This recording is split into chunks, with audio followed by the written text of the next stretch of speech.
Alright, so I lost track with whether it's part 3 or 4 or 5 or whatever. But I cut that little piece there and trying to get the remote out. Oh boy. Let's try not to break everything in one go, but you never know. You never know. But this looks like a very nice receiver, I gotta say.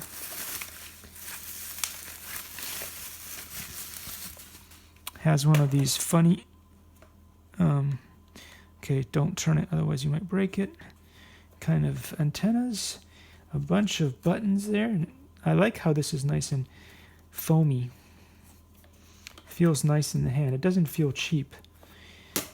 All right, well, we'll see how to put it together. Let's see if there's, how many batteries does it need? This one requires 4 batteries there.